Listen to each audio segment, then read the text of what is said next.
The mantras we have already covered 6, 7, 8. So we will do some little more charcha on that. See,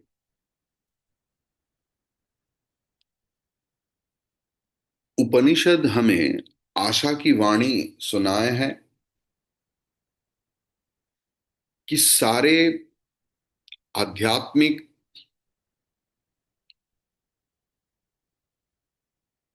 जो उपलब्धि है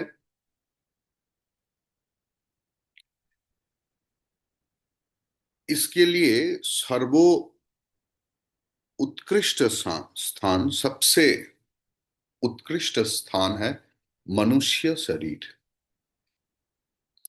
जो शरीर बाकी सारे शरीरों से अलग है एंड द बेस्ट।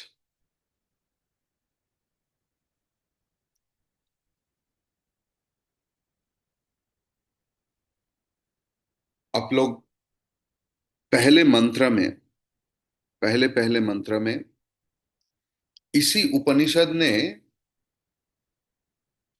स्वीकार किया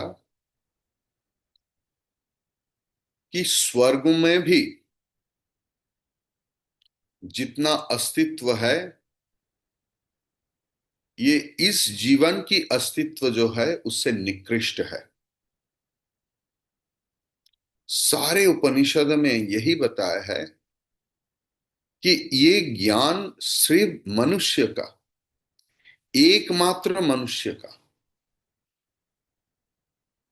ये एक विशेष गौरव है, ये एक विशेष सुयोग है, सुविधा है।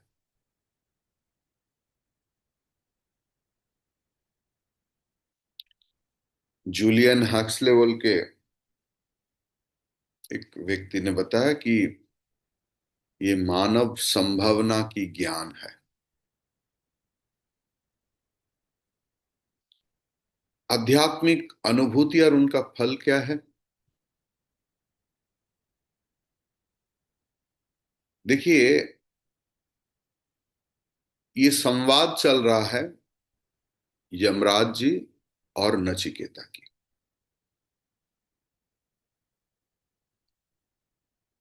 ये जो हमारा सेट ऑफ 12 मंत्रस है इसमें उन्होंने बताया है, मतलब 6th मंत्र से चालू हुआ। ये जो विज्ञान है, ये जो इनका जो क्रिया कौशल है और फल, ये षष्ठ से अष्टम मंत्र तक बताया गया है। षष्ठ मंत्र क्या था? इंद्रियाणाम पृथक भावम उदयास्तमय च यत च तत् पृथक उत्पद्यमानानाम मत्वा धीरो न शोचति।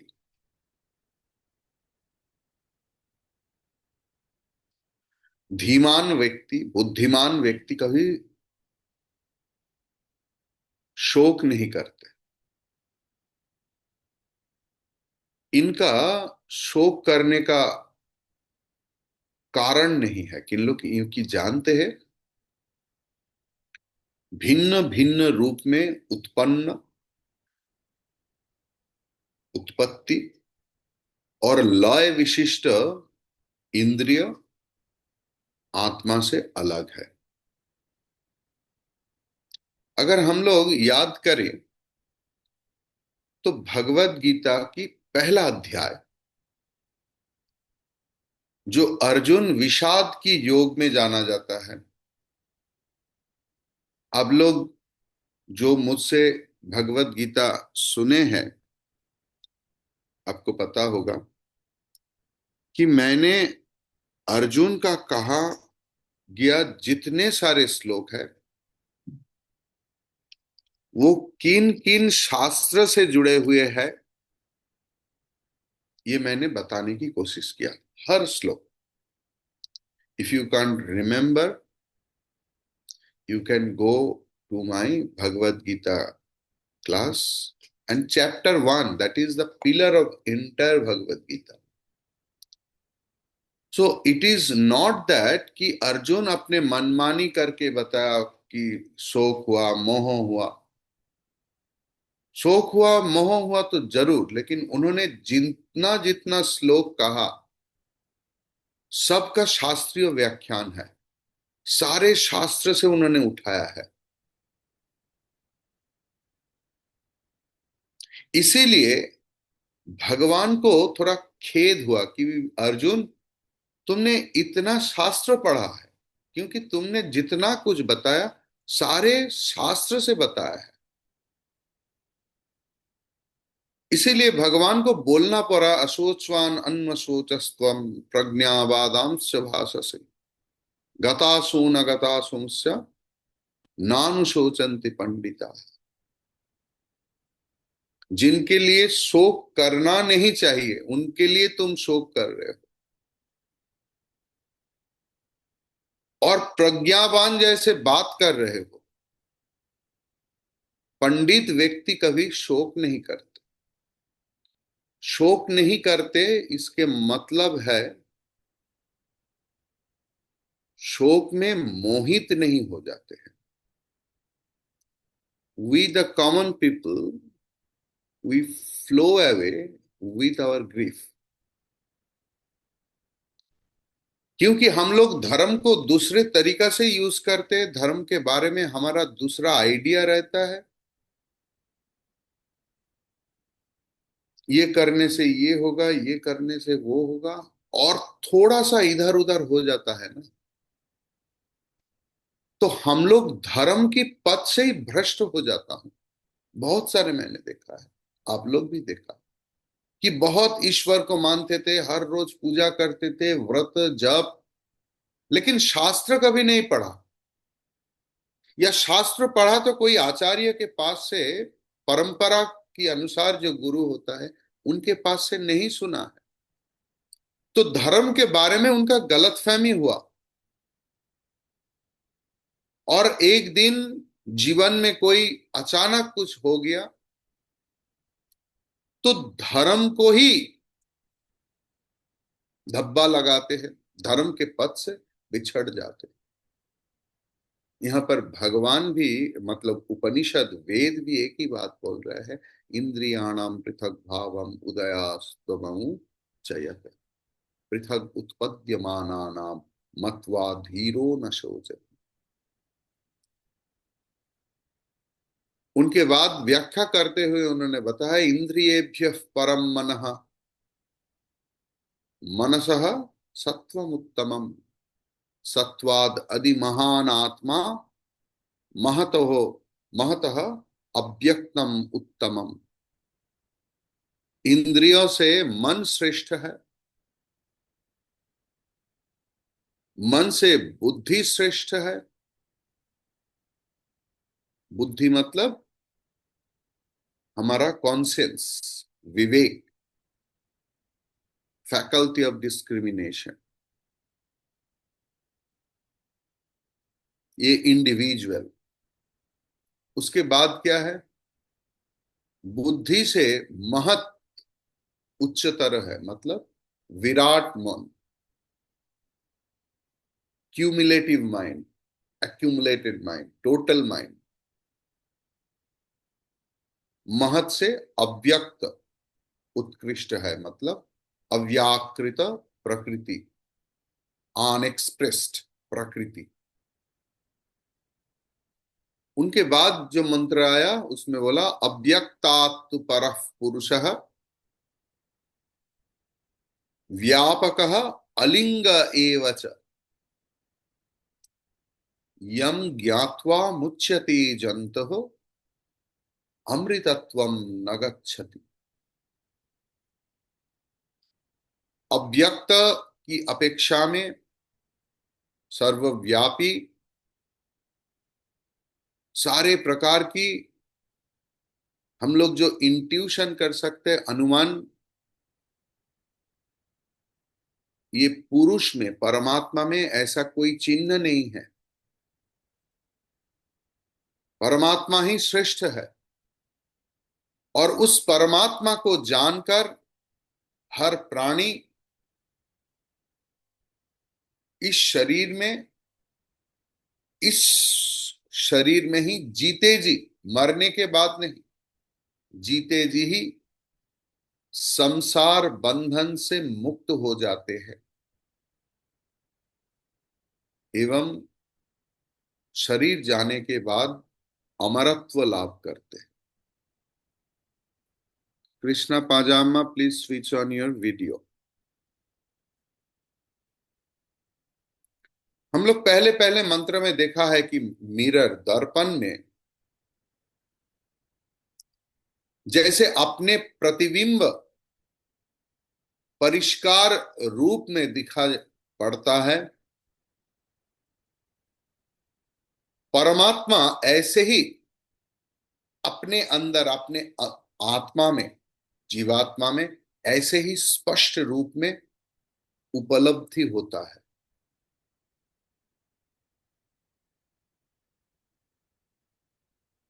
और उन्होंने बताया, उपनिषद ने बताया, जैसे स्वर्ग की बारे में बताया है, जे बहुत सारे स्वर्ग है, सिर्फ एक स्वर्ग नहीं, और एक एक स्वर्ग में सुख सामग्री भी एक एक है। जैसे उसमें सुख का उपलब्धि होता है, ये हमारे जीते जी जो आत्मा परमात्मा की उपलब्धि होता है, ये उपलब्धि उससे भी बहुत गुण श्रेष्ठ है।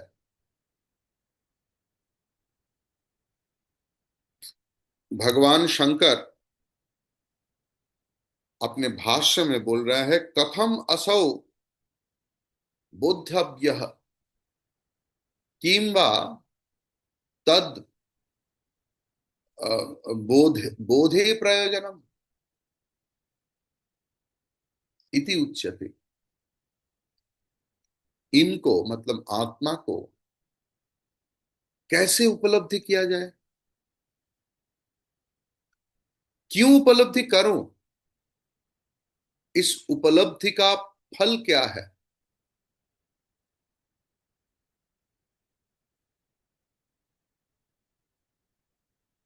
देखिए, वेदांत जो हजारों साल से बोलते आ रहा है, अभी मॉडर्न साइंस, आधुनिक विज्ञान भी एक ही मत प्रकाश कर रहा है कि आदि प्रकृति जो है, उस प्रकृति ही ये पूरा विश्व की विषय के रूप में और प्राणियों की इंद्रिय के स्थान के रूप में अभिव्यक्त होते हैं। इसी इंद्रिय स्थानों की योग्यता है उस विषय को उपलब्धि करने की, विषय की अभिज्ञता लाभ करने की। तो इंद्रिय स्थान की विकास से ही एक नया वैशिष्ट्यपूर्ण पर्याय, एक्सपीरियंस लाभ की पर्याय की क्रम विकास सूचित होता है।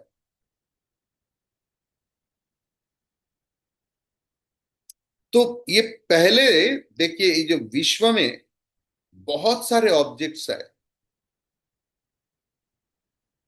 ये जो ऑब्जेक्ट्स हमें दिखाई देते हैं, ये बहुत्व है। इसमें से एज इफ प्रकृति का जो एकत्व है, उस एकत्व का विभाजन सूचित हुआ। कैसे विभाजन, जैसे विषयी और विषय अलग होता है, अनुभव करता और अनुभव अलग होता है। ये जो विभाजन है, ये शरीर का अंग प्रत्यंग का क्रम विकास की पहला स्तर है, पहला अवस्था है। ये अस्पष्ट था। जितना जितना विकास हुआ, जितना जितना अग्रगति हुआ, उसके साथ साथ ये विभाजन भी स्पष्टतर हो गया।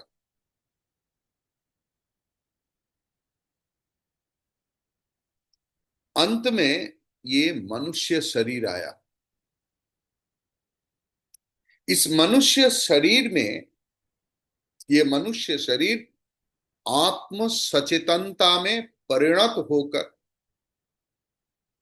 अपना तात्पर्य प्रकाश किया।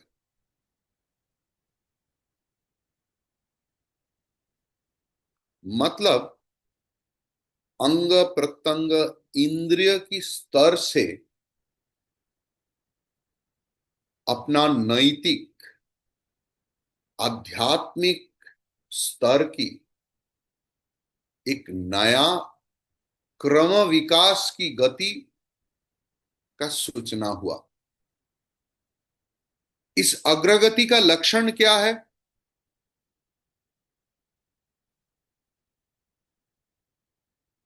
जो मनुष्य का अंदर जो विषय है, जो आत्म भाव है, इसका स्वीकृति, और क्रमान्वय में आत्म सचेतनता, और सारे अविषयी भाव की वर्जन वो विवेक के द्वारा कर सकते हैं।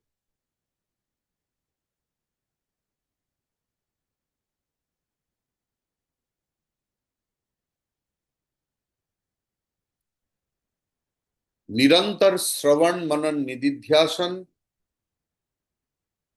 निरंतर विवेक विचार की सहायता में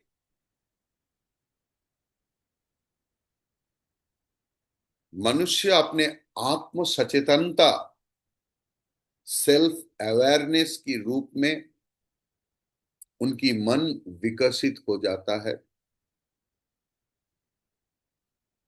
उनके अपने आत्म सचेतनता, सेल्फ कॉन्शियसनेस की लाइट में एक अद्भुत क्रम उन्नति, मन बुद्धि की विकास दिखाई पड़ते हैं। तैत्तिरीय उपनिषद की द्वितीय जो ब्रह्मानंद वल्ली है, वहां पर पंचकोश विद्या है, पांच धाप कोश की विज्ञान। मनुष्य और प्रकृति की पांच कोश की विकास के बारे में बताया है, जहां पर एक कोश के अंदर और एक कोश है। एकदम बाहर में जो कोश है, शीद जिसको बोलते हैं, चादर आप बोल सकते हैं, वो है भौतिक अन्नमय कोश।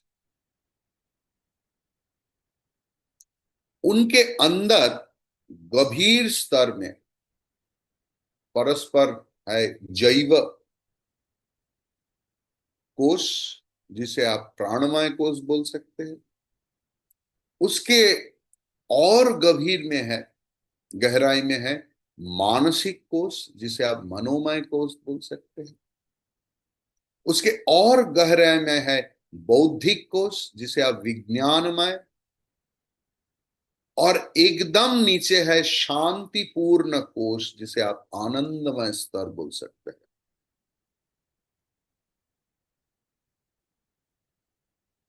एक कोष दूसरे कोष से एकदम मिले हुए है, ऐसे नहीं, स्टेप बाय स्टेप।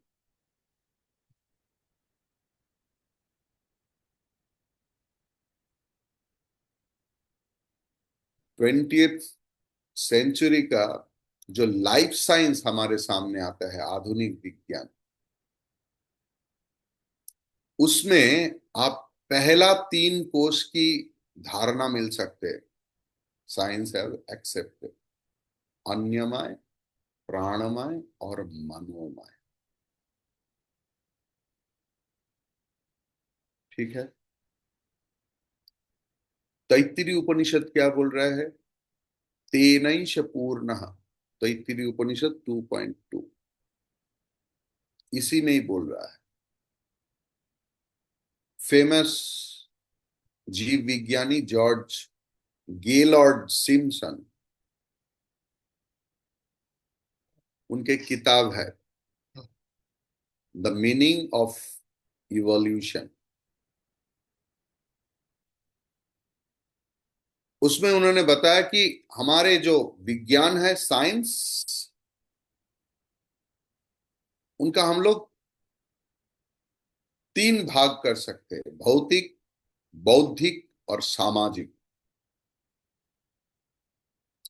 वो है पदार्थ और शक्ति का एक मेल बंधन। ये केवल स्तर नहीं, पदार्थ और शक्ति, किंतु मुश्किल की बात है कि पदार्थ और शक्ति दोनों का हम लोग अलग मानते हैं, क्योंकि शक्ति को दिखाई नहीं देता। जो हम लोग देखते हैं ये सिर्फ रूपांतर है एक शक्ति का।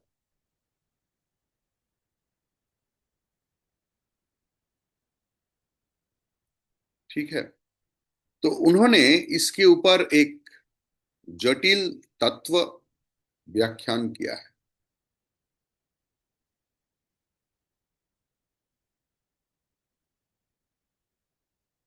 कोई भी मनुष्य जब हमारे बाह्य जीवन, सांसारिक जीवन, इस जगत संसार की प्रेशर में आ जाता है, तब वो और लाभ होगा और सुख होगा, इसका भी प्रेशर उनके ऊपर आ जाता है और वो वशीभूत हो जाता है। जब कोई व्यक्ति का ऐसे लोभ होता है ना, जो और सुख चाहिए, मुझे और लाभ चाहिए जीवन में, I have to achieve something, physical achievement, तब उनकी आत्म चेतना, सेल्फ अवेयरनेस, इंद्रिय स्थान में ही केंद्रीभूत हो जाते हैं। वेदांत की विचार में मनस मतलब जो प्रारंभिक मन है, ये इनका अंतर्गत है। इसीलिए कोई कोई दार्शनिक मन को षष्ठ इंद्रिय बोलते हैं, क्योंकि हर इंद्रिय स्थान में मन युक्त है। Eye plus mind, ear plus mind, nose plus mind, tongue plus mind. So इसीलिए कोई कोई इस मन को षष्ठ इंद्रिय बोलते हैं। कोई मनुष्य जब उनके तपस्या से, चाहे पूर्व जन्म की या इस जन्म की, मन में एक अलग सी भावना आता है, और ईश्वर कृपा में जब उनको आचार्य मिल जाता है जीवन में, और आचार्य की मुंह से शास्त्र की सटीक चर्चा सुनते हैं, साधन करते हैं, तब वो जो नया ज्ञान आया उनके मन अंदर, तब उस अवेयरनेस की प्रभाव में प्रभावित होकर वही मनुष्य अपने इंद्रियों को संयत और नियंत्रित करने का प्रयास चालू करते हैं। तब वो अपने आत्म सचेतनता की जो केंद्र था इंद्रिय, तब उसको वही मनुष्य अपने अंदर और गहरा आध्यात्मिक स्तर में अनुभव करने लगता है। वेदांत क्या है न? वेदांत एक व्हीकल है जिसमें से आप जो अंतर्मुखी आध्यात्मिक यात्रा करते हैं, उस यात्रा के लिए तो व्हीकल चाहिए। If you want to go to America, England, you need a vehicle.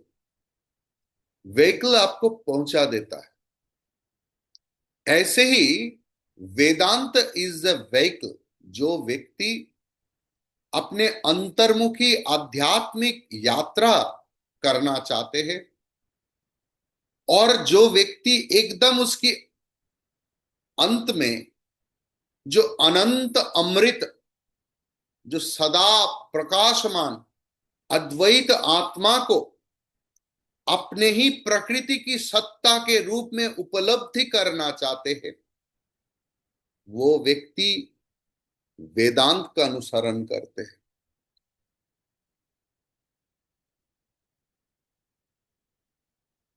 वेदांत की व्हीकल को यूज करते हैं। और इस यात्रा की हर स्तर में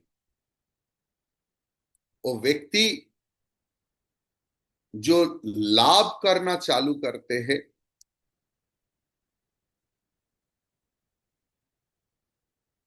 जितना जितना उनके अंदर आत्म सचेतनता, सेल्फ अवेयरनेस बढ़ता है, उतना उतना अनात्म वस्तु का वर्जन हो जाता है, और उसके अंदर सदा विद्यमान ऐश्वर्य और महिमामय जो आत्मा की अधिकतर प्रकाश हो जाता है।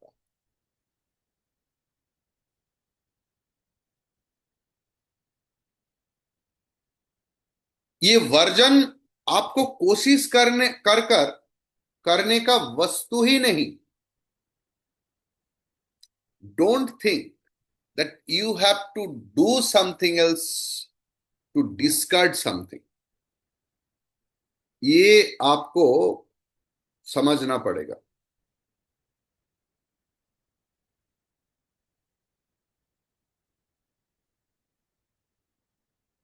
ईश्वर में अनुराग, विषय में वितराग। विषय में वितराग, ईश्वर में अनुराग नहीं। ईश्वर में जितना जितना अनुराग पैदा होगा, उतना उतना विषय में वितराग हो जाएगा। और सरल उदाहरण दे रहा हूं। आप आपके घर से आश्रम की ओर आ रहा है। जितना जितना आप आश्रम की नजदीक आएंगे, बिना प्रयास you will be distant from your home.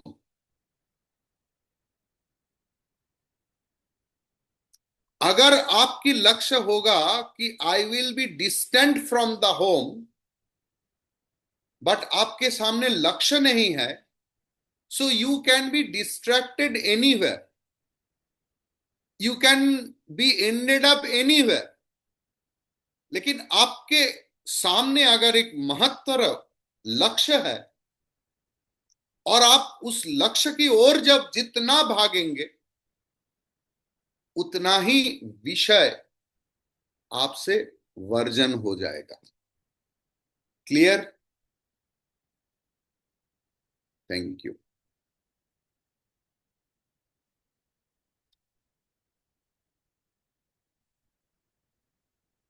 इस प्रकृति में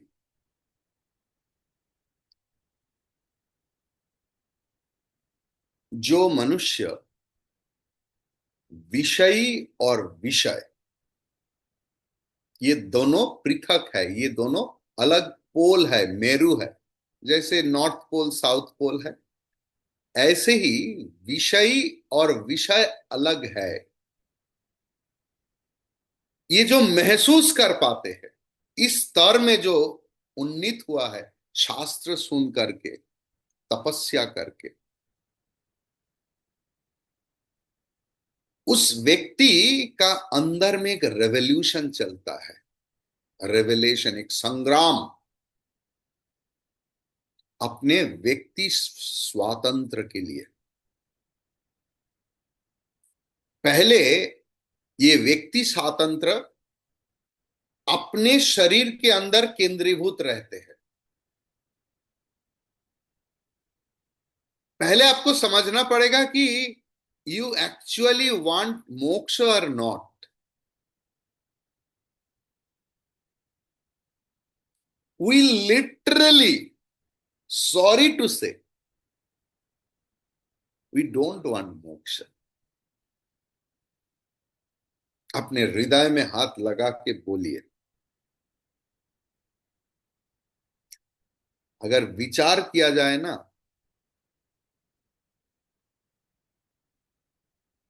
हम लोग मुक्ति सहन नहीं कर पाते।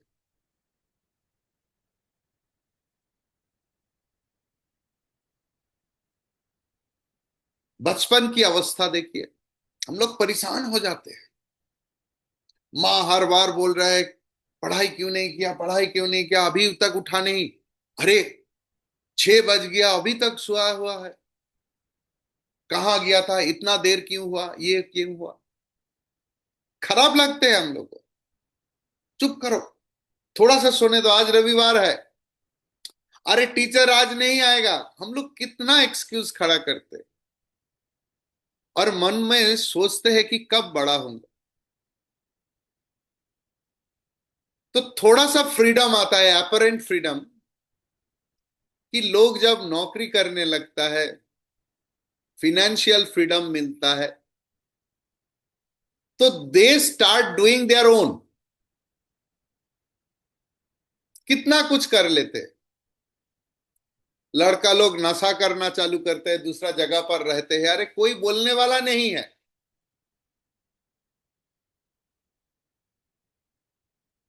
लेकिन अचानक लगता है, अरे भाई ये इतना स्वाधीनता मुझे जम नहीं रहा। तो लोग विवाह बंधन में आबद्ध हो जाता है, फिर से चालू हो जाता है। वाइफ पूछते, आप क्यों इतना देर किया, आपको ऑफिस तो 7 बजे तक है, अभी रात को 10 बज गया, कहाँ गया था, ना एक दोस्त के साथ। अरे आपके घर के बारे में कोई ख्याल ही नहीं रहता तो संसार क्यों किया। या वाइफ को कभी किसी दिन देर हो गया तो हस्बैंड पूछने लगता है।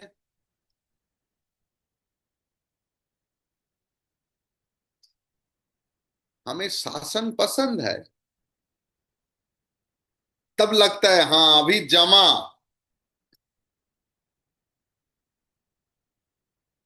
अपने अपने मोबाइल में बिजी रहते हैं। हस्बैंड बोलते तुम्हारे साथ बात कब करूं, तुम तो पूरा के समय ही आपके मोबाइल में व्यस्त है। वाइफ भी बोलते हैं भाई तुम भी तो अपने मोबाइल में व्यस्त है। तो हम लोग अपने अंदर में एक चॉकआउट कर लेता है, देखो मैं रात को इस समय मोबाइल देखूंगा, इसके साथ ये हमारा फैमिली टाइम है, ये डिनर टाइम, सब लोग मोबाइल रख के खाना खाऊंगा। दोनों के अंदर एक चुकती हो गया है। अच्छा लगा, लेकिन ज्यादा दिन अच्छा नहीं लगा। ये भी तो एक स्वाधीनता है। Then they bring one child, बस अगेन द लाइफ ऑफ पराधीनता। सो हम चाहते हैं क्या। हम मोक्ष के लिए बोलते हैं। You ask yourself, really we want liberation और नॉट। आप विचार कीजिए, ये पथ विचार की है। भावुकता की जीवन नहीं है, आवेग की जीवन नहीं है। हमें विचार करना जरूरी है कि हम क्या चाहते हैं।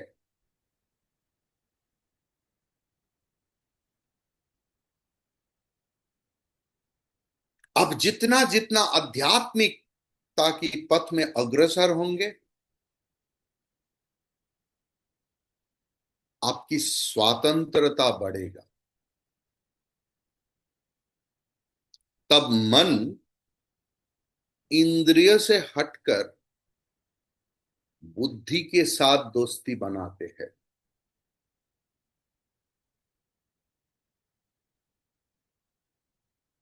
लेकिन अगर बुद्धि ट्रेंड नहीं है, आप जिनको बेस्ट फ्रेंड मानते हैं, अगर वही आपको कोई दूसरा जगह पर ले जाए तो योर बुद्धि should be trend, should be learned. क्योंकि ये बुद्धि भी तो जड़ है, बुद्धि भी टेम्पोररी है, और उस बुद्धि में अहंकार छुपा हुआ है, और हम लोग जानते नहीं कि अगर ये बुद्धि संस्कृति संपन्न नहीं है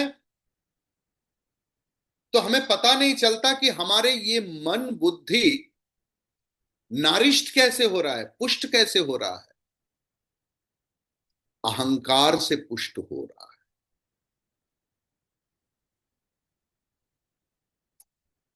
लेकिन जब जब देखिए, वेन एवर अ पर्सन, एक बुद्धिमान व्यक्ति क्या करते, जब बीमारी, डिजीज डिटरमाइंड हो जाता है, डायग्नोनाइज्ड हो जाता है, तब ट्रीटमेंट सही होता है। हमारा डायग्नोसिस में प्रॉब्लम होता है।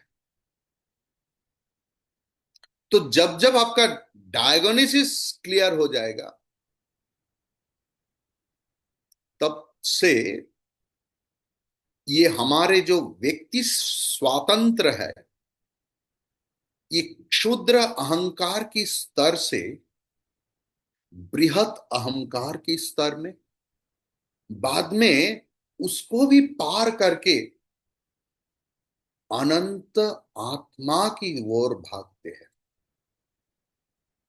तब एक मनुष्य यूनिवर्सलिटी में पहुंचते, सार्वजनीनता।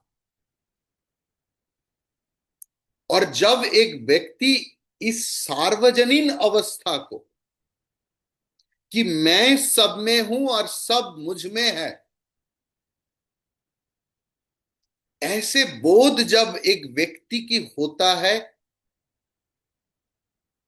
तभी एक व्यक्ति प्रकृत व्यक्ति स्वातंत्र लाभ करते हैं।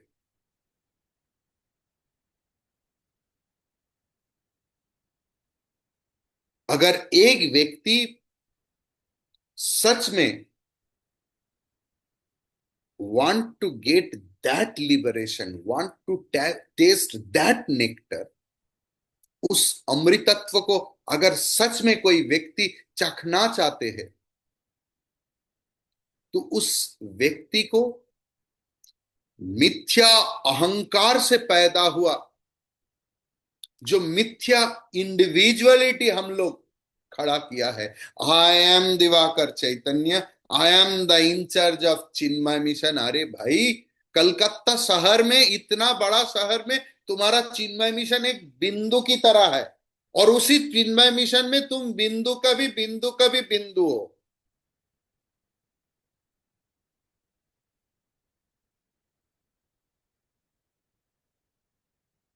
एक व्यक्ति जब अपने अहंकार से पैदा हुआ मिथ्या व्यक्ति स्वातंत्र को अतिक्रम करके उस स्तर में पहुंचते हैं, तब उसे लिबरेशन बोलते हैं।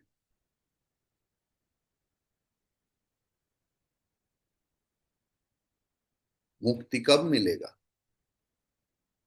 भगवान श्री रामकृष्ण बोल रहा है, किसी किसी ने पूछा, मुक्ति पावो कबे, আমি मुक्ति पावो कबे? भगवान श्री रामकृष्ण ने छोटा सा उत्तर दिया, आमी जाबे जबे, जब मैं चला जाएगा तब मुक्ति मिलेगा।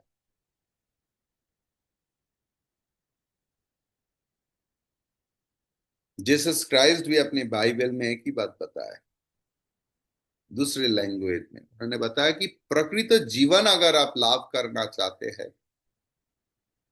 तो हमारे ये मिथ्या जीवन को पहले त्याग करना पड़ेगा। इस गूढ़ सत्य के ऊपर ही यमराज जी विशेष रूप में जोर दिया है। इसीलिए भगवान यमराज जी, धर्मराज यमराज जी ने बताया कि हमारे जितना इंद्रिय स्थान है ये सारे भौतिक है। और ये सिर्फ भौतिक नहीं, हमारे जो भौतिक शक्ति है और इनका परिवर्तनशील केंद्र है, और उस केंद्र से उठ रहा है गिर रहा है, उठ रहा है गिर रहा है। मनुष्य की जो प्रकृत सत्ता है वो ये इंद्रिय, इंद्रिय स्थान, मन, बुद्धि से एकदम पृथक है। हरि ओम तत्सत।